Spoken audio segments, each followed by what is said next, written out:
అది కదా మరి నువ్వు కూడా ఒక 5-6 మంది 10 మంది తయారు చేసుకోవాలి కదా. నువ్వు ఒక నాయకుడు కావాలి కదా, ఒక లీడర్ కావాలి కదా. చేసే శక్తి లేదు సార్ నా దగ్గర, చేసుకోవాలంటే విధానం లేదు.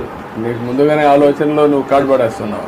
ఈ పనే సార్ నాకు కూలి పని చేయాలనుకుంటున్నాను సార్ నేను. అదే నువ్వు అనుకుంటున్నావు కాబట్టి నువ్వు అక్కడే ఉన్నావు. అట్లే ఉన్నా సార్. అట్లా కాకుండా ఒక 10 మందిని వడ్డేయాలనుకుంటే నీకు కొంచెం నెక్స్ట్ లెవెల్ లీడర్షిప్ వస్తుంది. చదువు అక్కర్లా ఇప్పుడు. అట్లా పోయే పొజిషన్ లేదు, పోలేవు అని అనుకుంటున్నావు. అంతే సార్. ఏదో మీరు దయచేసి మా కుటుంబానికి అదే సంతోషం సార్. ఆ దేవుడు వచ్చి చూసి సార్ మా పండుగ. ఈ ఫ్యామిలీని ఎట్లా చేయగలుగుతాం? మీరు P4లో అడాప్షన్ పెట్టినప్పుడు ఏమన్నా సార్? యాక్చువల్లీ అబ్బాయి అయితే బయటకు పనికి వెళ్తున్నాను సార్, అమ్మాయి అయితే BSc చదువుతున్నారు. So she is asking for some BSc coaching అవన్నీ చేయించండి. మీరు చేసి అవన్నీ కూడా మీరు మెంటరింగ్ కూడా చేయండి. అండ్ ఇక్కడ సార్ అనుకుంటాం ఇప్పుడు MSME పార్క్ ఇనాగ్రేట్ చేసిన కాబట్టి సార్ PMAGP స్కీమ్ ద్వారా అబ్బాయికి కొద్దిగా ఆయన నేర్చుకున్న దీన్ని బేస్ చేసుకుని స్మాల్ స్కేల్ యూనిట్స్ ఏదైనా మనం పెట్టుకోవడానికి ఇప్పుడు అవకాశం ఉంది సార్. వీళ్ళు చాలా దగ్గర సార్, 1 కిలోమీటర్ అతను చేయగలుగుతాడా? అదంతా మన చంద్రబాబు నాయుడు ఒకే మాట చెప్పారు, రాజధాని హోటల్స్, షాప్స్ ఏర్పాటు చేసుకునే సౌలభ్యం కలుగుతుంది. ఈ ప్రాంత ప్రజలకు భూమి విలువ పెరుగుతుంది, నిరంతర ఉపాధి యువతకు లభిస్తుంది. ఆ గ్రామంలో 2 వర్క్ ఫ్రమ్ హోమ్ ఉద్యోగులు మరియు ఒక NRI ఉన్నారు. వారి ప్రోత్సాహంతో, ప్రభుత్వ సహకారంతో గ్రామంలో ఉన్న యువతకు స్కిల్ డెవలప్మెంట్ సెంటర్ ఏర్పాటు చేసి ఉపాధి కల్పన అవకాశాలు మెరుగుపరుస్తాము. ఇందుకు సంబంధించి ఇప్పటికే మా గ్రామంలో స్కిల్ డెవలప్మెంట్ సెంటర్ను గుర్తించాము. త్వరలో ప్రభుత్వ సహకారంతో నైపుణ్యాభివృద్ధి కేంద్రాన్ని ఏర్పాటు చేసుకుని యువతకు ఆదాయ మార్గాన్ని కల్పించి ప్రోత్సహిస్తాము. గ్రామంలో ప్రస్తుతం చిన్న చిన్న వృత్తులు చేసుకుంటున్న వారిని, తక్కువ జీతంతో సమీప పట్టణాల్లో పనిచేస్తున్న వారికి నైపుణ్యాభివృద్ధి చేసి మన ప్రభుత్వం SC, ST, BC, మైనారిటీ, OCలకు సబ్సిడీతో అందజేస్తున్న బ్యాంకు రుణాలను ఇప్పించడం మరియు ఆదరణ 3 పథకం ద్వారా ఆధునిక పనిముట్లను ఇప్పించడం ద్వారా గ్రామ ఆదాయాన్ని పెంపొందించుకొని 15% అభివృద్ధిని సాధించడానికి పనిచేస్తాము. తద్వారా మా గ్రామ పర్ క్యాపిటా ఇన్కమ్ పెంచుకొని స్వర్ణాంధ్రప్రదేశ్తో పాటు స్వర్ణ నారంపేటగా తీర్చిదిద్దుకుంటామని సవినయంగా మనం చేసుకుంటున్నాం. ఈ అవకాశం కల్పించిన గౌరవ ముఖ్యమంత్రి వర్యులు మరియు పెద్దలందరికీ నా ధన్యవాదాలు. ధన్యవాదాలమ్మా.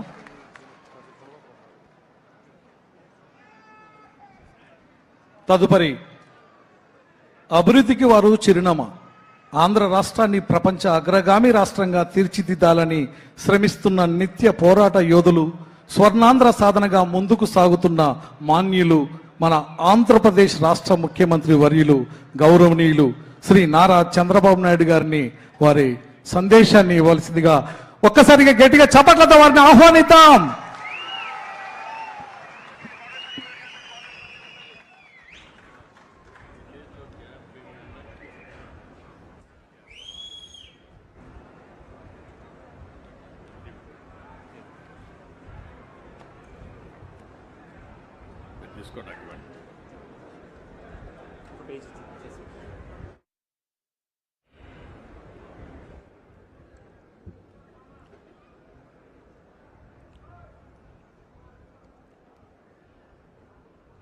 గౌరవనీయులు,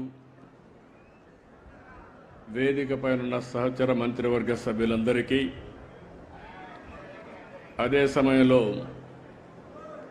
జిల్లా అధికార యంత్రాంగం, గౌరవ పార్లమెంట్ సభ్యులు, గౌరవ శాసనసభ్యులు, ఈ కార్యక్రమానికి చేసినటువంటి పెద్దలందరికీ, అంతేకాకుండా ఈ గ్రామ సభకు వచ్చినటువంటి సోదరి సోదరమణులందరికీ పేరు పేరున మనస్ఫూర్తిగా నమస్కారాలు. నేను ఈరోజు నారంపేటకు వచ్చాను. వచ్చినప్పుడు ఇక్కడ వాతావరణం చూస్తే మంచి వాతావరణం, ఇండస్ట్రీస్కి అనుకూలమైన వాతావరణం. ఇక్కడ ఇండస్ట్రీ వస్తే ఈ గ్రామ చరిత్ర మారిపోతుంది, రూపురేఖలే మారతాయి. అది చేసే బాధ్యత ఈ ప్రభుత్వాన్ని చెప్పి మరొకసారి అందరికీ విజ్ఞప్తి చేస్తున్నా. ఈరోజు మేడే. మేడే అంటే గుర్తొచ్చేది కర్షక కార్మికులందరూ గుర్తొస్తారు. కష్టజీవులను గుర్తు చేసుకునే సమయం. అందుకనే ఈరోజు ప్రపంచం మొత్తం మే 1న మనం అందరం మేడే ఉత్సవాలు జరుపుకుంటాం. దీనికి కారణం కార్మికులకు సంఘీభావాన్ని తెలియజేసి కార్మికులను దోపిడీ చేయనీయకుండా అనునిత్యం వారి తరపున పోరాడి వారికి న్యాయం చేయడం కోసం పునరంకితం అవుతాం.